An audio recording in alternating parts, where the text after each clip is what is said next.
El hombre que quiso engañar a la muerte, cuento de tradición europea. Corría cuesta abajo cuando el cielo comenzaba a oscurecer y el aire frío le raspaba la garganta en cada respiración. Había salido de su casa sin cerrar la puerta, con el abrigo mal puesto y una bolsa colgando de la mano.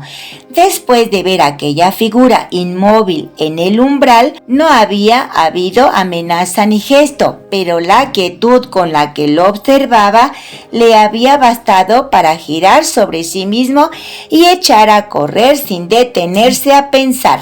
Mientras descendía entre árboles y piedras sueltas, cada crujido a su espalda le hacía tensar los hombros y acelerar, convencido de que si se detenía, aquella presencia estaría de nuevo frente a él, esperándolo sin moverse. Al llegar al fondo del camino, redujo el paso y apoyó una mano en el tronco de un árbol para recuperar el aliento. Levantó la vista, intentando orientarse, y eligió el sendero que se internaba en las colinas, donde la niebla comenzaba a descender como una capa espesa que ocultaba el horizonte.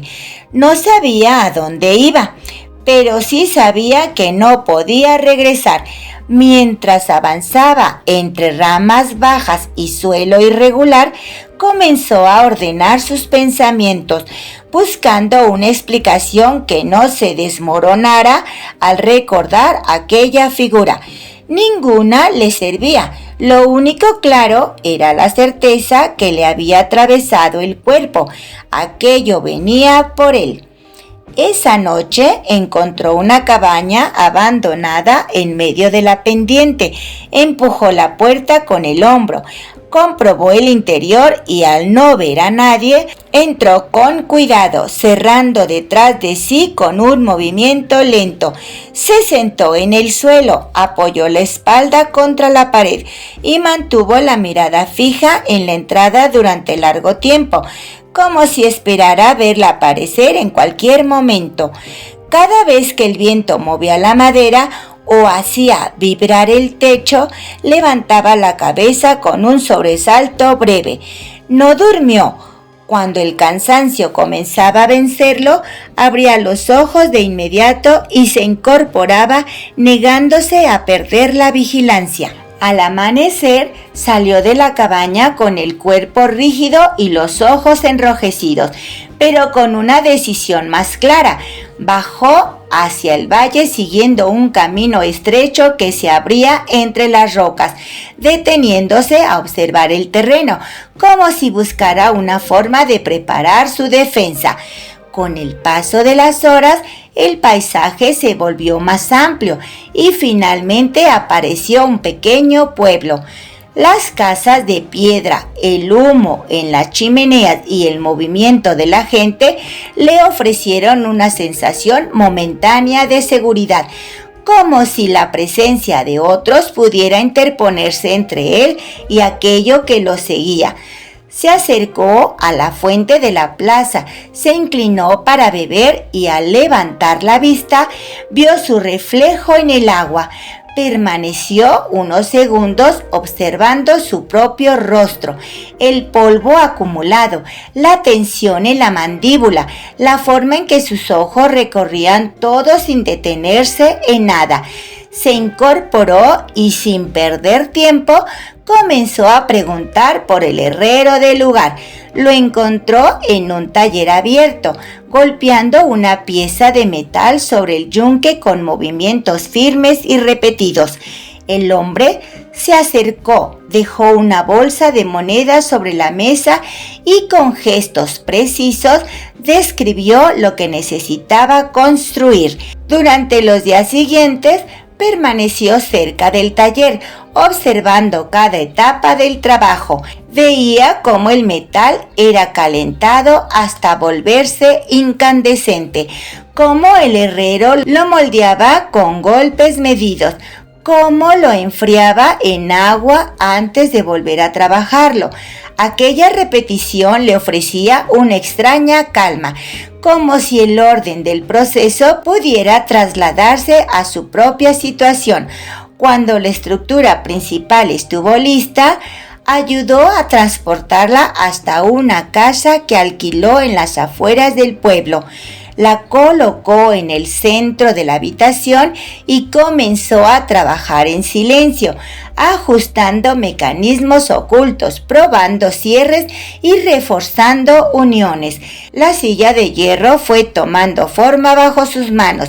Añadió piezas móviles en los brazos, reforzó el respaldo y ocultó un sistema que podía activarse con un solo movimiento. Cada ajuste lo hacía con cuidado, probándolo varias veces antes de darlo por terminado. A veces se sentaba frente a ella durante largos minutos, imaginando el momento en que funcionaría. No hablaba con nadie. Su mundo se redujo a esa habitación, a ese objeto y a la espera.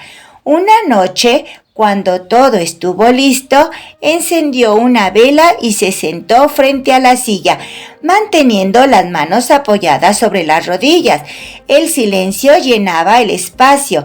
La llama se mantenía firme, sin vacilar.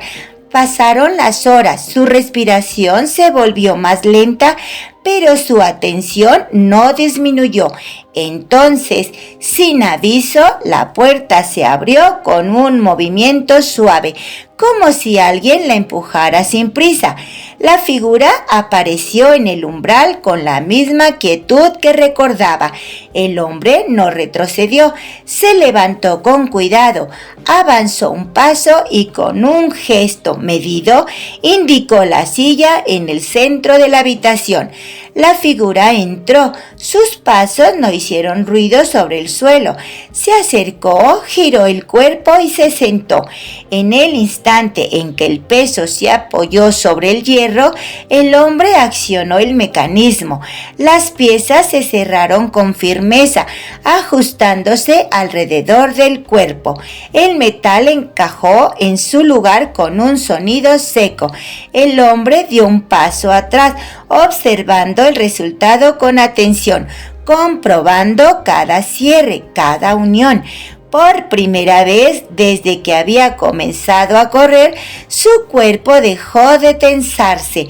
Durante los días siguientes, su vida cambió. Salía al pueblo, compraba comida y regresaba a la casa con pasos tranquilos. Se sentaba frente a la figura atrapada y permanecía allí durante largos periodos, a veces en silencio, otras realizando pequeñas tareas sin apartarse demasiado. Comía con calma, dormía mejor y poco a poco dejó de mirar constantemente hacia la puerta. Sin embargo, con el paso de los días comenzaron a aparecer señales extrañas en el pueblo. Un anciano enfermo permanecía en el mismo estado sin mejorar ni empeorar. Una mujer herida no lograba cerrar los ojos.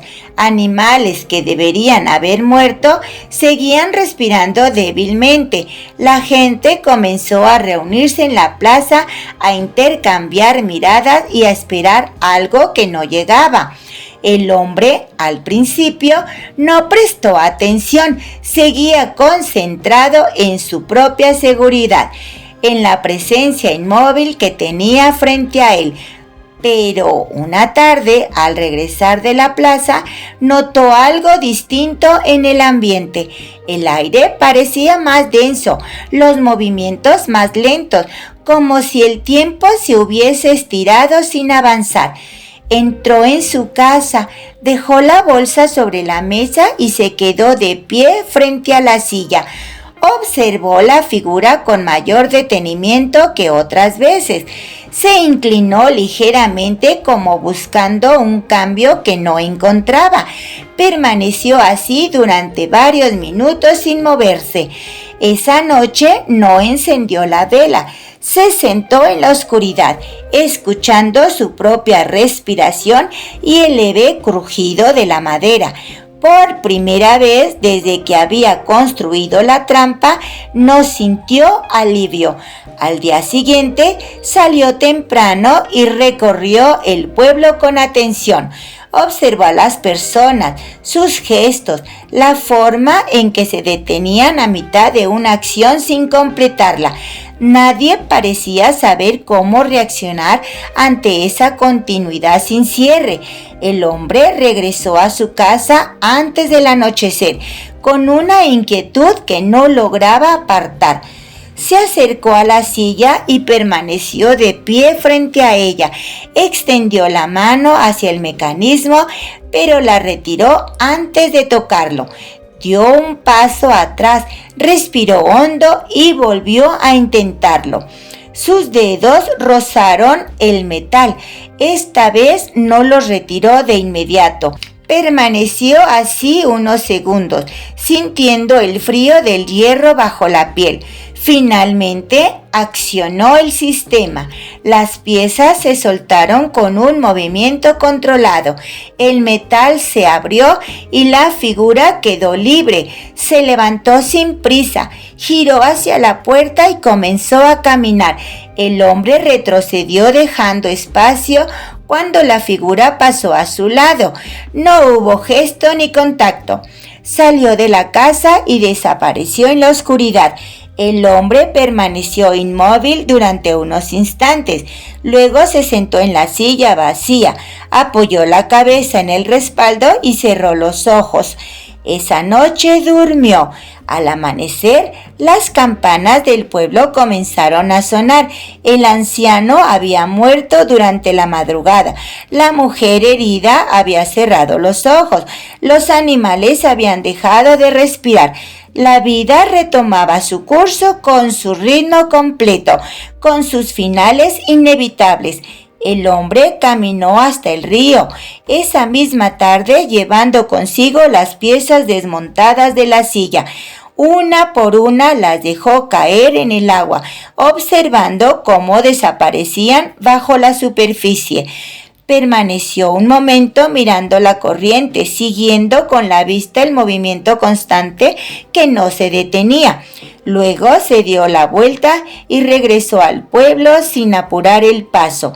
Había pasado días intentando escapar, luego intentando controlar lo que temía, y en ambos intentos había perdido de vista algo más simple. Mientras caminaba, comprendió que la muerte no era una amenaza que pudiera evitarse, ni un enemigo que pudiera encerrarse, sino una parte del orden natural, pues eso al final es lo único que hace que valga la pena seguir viviendo.